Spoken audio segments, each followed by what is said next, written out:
Profesor Bambang Iswanto dilahirkan pada tanggal 27 Mei 1974 di Samarinda. Merupakan anak keempat dari 7 bersaudara.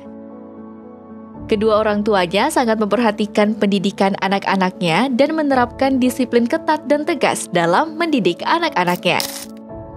Saya masih ingat sewaktu kecil kami diharuskan untuk belajar di malam hari untuk mengingat kembali pelajaran yang sudah dipelajari dan menyiapkan pelajaran untuk keesokan harinya, dan boleh tidur ketika jam 9 malam paling cepat. Lalu pada subuhnya kami sudah wajib bangun di pagi hari, ya ketika sholat subuh semuanya sudah harus siap, sudah harus mandi dan harus wudu.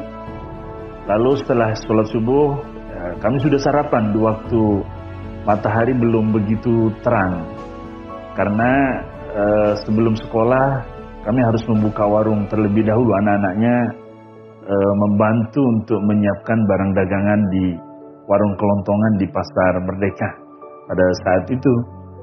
Dan setelah kami sekolah, pulang sekolahnya kami juga diharuskan untuk mengaji Al-Quran. Waktu terus berjalan seperti itu hampir setiap hari. Dan saya teringat pesan dari orang tua saya yang mengatakan bahwa jangan pernah ada waktu kosong dan bisa berpangku tangan. Mungkin beliau menggunakan prinsip Faiza Paro Tapan Sobat.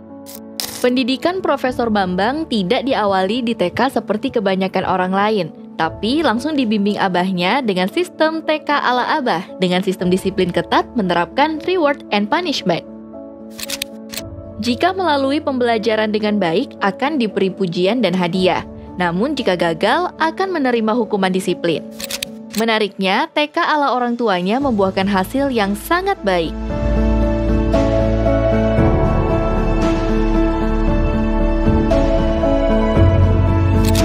Jika yang lain masuk SD baru belajar membaca dan belajar angka dan berhitung penjumlahan, si Bambang kecil sudah menguasai perkalian dan pembagian.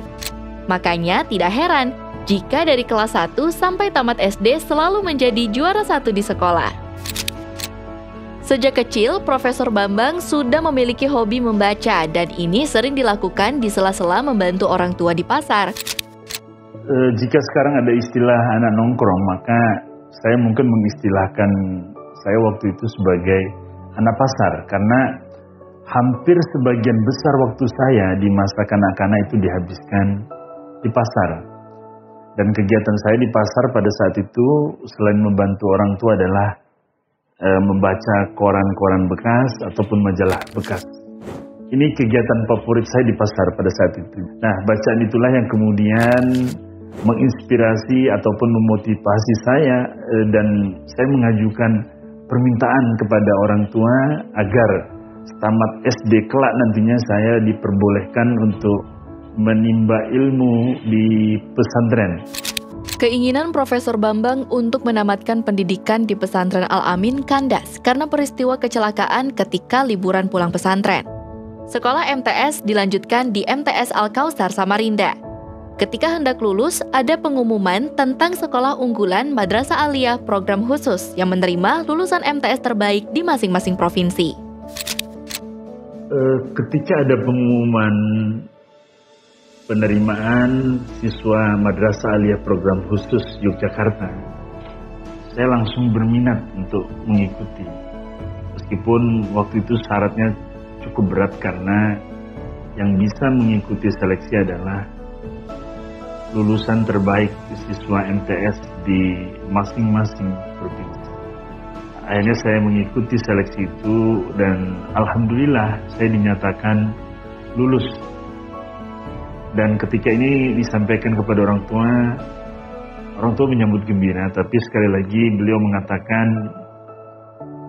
jika ingin berangkat, orang tua hanya bisa menyediakan 1 tiket saja untuk ke Yogyakarta. Di MAPK inilah Prof. Bambang menimba banyak ilmu dan mengejar ketertinggalan dari teman-teman lainnya yang sudah memiliki kompetensi yang lebih tinggi darinya. Dengan bekal ijazah dari MAPK, Prof. Bambang melanjutkan kuliah ke Fakultas Syariah IAIN Sunan Kalijaga, yang dikenal sebagai salah satu perguruan tinggi Islam terkemuka saat itu tanpa melalui tes atau ujian masuk. Setelah lulus sarjana, saya kembali teringat pesan orang tua waktu itu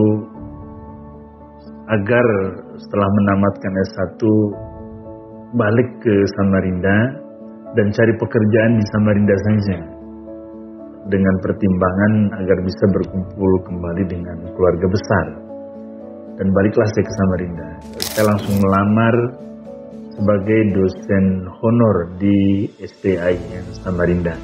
4 tahun kemudian, tepatnya tahun 2002, Profesor Bambang Iswanto melanjutkan kuliah di Fakultas Hukum Universitas Indonesia. Setelah menamatkan kuliah, Profesor Bambang Iswanto mempersunting gadis pujaannya asal Jakarta pada tahun 2004. Dari hasil pernikahan, mereka dikaruniai 4 anak, yaitu Tara Akila Humairah, Kamil Altaf Zamzami, Muhammad Sahal Sakib, dan Yusuf Attar Elfiki. Pada tahun 2007, Direktorat Pendidikan Tinggi Islam Kementerian Agama membuka program 40 beasiswa doktor ekonomi Islam yang akan ditempatkan di UIN Sunan Kalijaga Yogyakarta dan UIN Syarif Hidayatullah Jakarta. Profesor Bambang mengikuti seleksi untuk mendapatkan beasiswa tersebut dan memilih penempatan UIN Syarif Hidayatullah Jakarta sebagai tempat kuliah. Profesor Bambang akhirnya berhasil meraih gelar doktornya pada tahun 2013. Setelah menyelesaikan pendidikan S3-nya, Profesor Bambang diamanahi menjadi Ketua Jurusan Syariah STAIN Samarinda sejak 2013. Setahun kemudian, tepatnya 2015, STAIN Samarinda bertransformasi menjadi IAIN Samarinda. Profesor Bambang Iswanto diberi amanah menjadi Dekan Fakultas Ekonomi dan Bisnis sebagai fakultas baru sampai tahun 2018. Selanjutnya, Prof. Bambang menjabat Dekan Fakultas Syariah UINSI Samarinda sebagai transformasi kelembagaan IAIN sampai tahun 2023. Setelah menjabat dekan di 2 periode pada 2 fakultas yang berbeda, Prof. Bambang selanjutnya menjabat Ketua Lembaga Penelitian dan Pengabdian kepada Masyarakat UINSI Samarinda. Selain tugas utama di kampus Universitas Islam Negeri Sultan Haji Muhammad Idris Samarinda, Profesor Bambang berkiprah di luar kampus. Selain itu, dalam kesehariannya, Profesor Bambang kerap mengisi ceramah di masjid atau di media elektronik, radio, dan televisi. Profesor Bambang juga berkiprah aktif di berbagai organisasi sosial keagamaan seperti Nahdlatul Ulama, Masyarakat Ekonomi Syariah, Komite Daerah Ekonomi dan Keuangan Ekonomi Syariah Kalimantan Timur, Ikatan Sarjana Nahdlatul Ulama Samarinda, serta berbagai ormas lainnya. Profesor Bambang juga produktif dalam menulis artikel ilmiah maupun tulisan-tulisan opini di media massa, baik cetak maupun daring. Kompilasi dari kegiatan-kegiatan yang terkait dengan Tridharma perguruan tinggi tersebut menjadi wasilah yang menghantarkannya menjadi guru besar di bidang hukum ekonomi syariah. Raihan guru besar di bidang hukum ekonomi syariah ini saya harap dapat memberikan manfaat kepada diri saya pribadi, kepada keluarga, kepada warga kampus UINSI Samarinda, masyarakat Kalimantan Timur, dan masyarakat Indonesia pada umumnya. Kehidupan kita sehari-hari itu tidak pernah lepas dari aktivitas ekonomi. Manusia memang diperintahkan oleh Allah untuk memenuhi kebutuhan ekonominya. Dan dalam kaitan tersebut, hukum ekonomi Islam hadir untuk mengatur agar kita selalu tertuntun dalam menjalankan aktivitas ekonomi, agar terhindar dari hal-hal yang dilarang oleh agama dalam mencapai aktivitas ekonomi tersebut, dan kita bisa mencapai tujuan meraih al-falah ataupun kesejahteraan dalam hidup kita sesuai dengan pedoman ajaran agama kita.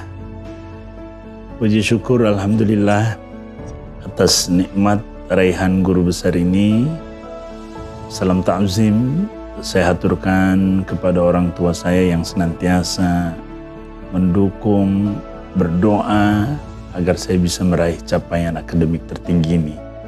Terima kasih juga saya sampaikan kepada para guru-guru saya, para muallim yang telah membimbing dan memberikan ilmu yang sangat bermanfaat kepada saya.